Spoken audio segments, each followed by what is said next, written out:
was a great panel actually with SDOs, academics, representative of very important institutions in the world. There were many topics discussed. I would say that maybe the role of disaggregation of networks in future 6G standardization was a very important role that we discussed. Maybe one thing that I would like to stress is that there was a topic which was quite controversial, and this is very interesting, which was the topic of the evolution from 5G to 6G in terms of standardization. In particular, there was some panelists saying we should change completely the hardware because this would allow the operators, the MNOs, to get stock market interest, but on the other hand, we discussed the fact that many operators require, on the opposite, a lower level of investments when moving to 6G. So this is something which I consider a very good contribution to the discussion that the 3GPP should have in the following years regarding 6G standardization.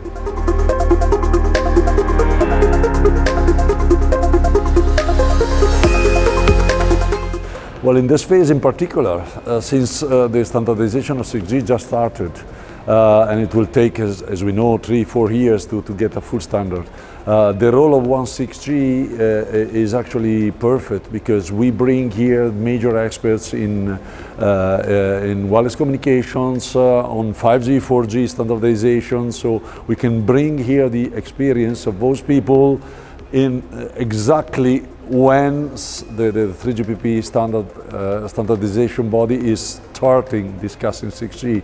And I think it's the perfect bridge and the perfect time for getting experience from research and bringing new light into the standardization for 6G.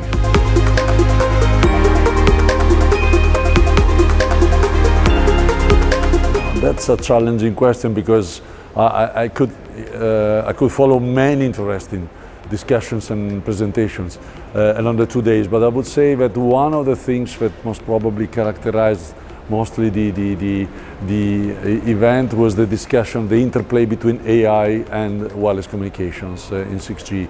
6G for AI, AI for 6G, there was a lot of discussion on this, and also some controversial issue because I found some presentations which were a sort of optimistic, representing an optimistic view, saying that we are ready to go, we are ready to prepare a network for the AI world. But on the other hand, there were some speakers which on the opposite were clearly stating we still are not ready for that because the AI world is changing at a pace such that it is very difficult for us in the wireless world to follow the evolution of AI. So that was a very interesting topic, I think the most important one which was discussed here.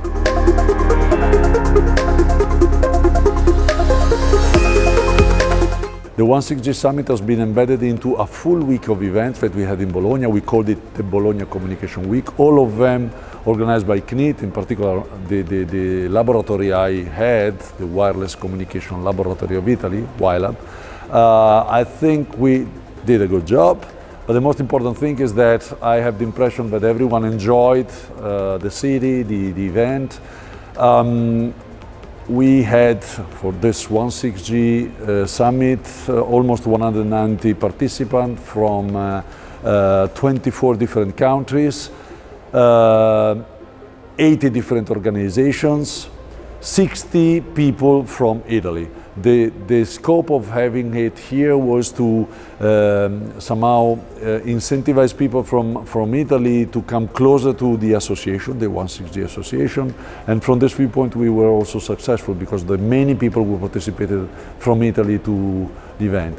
And then I'm very thankful to the support of the city of Bologna because they facilitated the possibility to have a very important demo, the Garisenda Tower demo, which was a milestone in the development of 6G during this decade.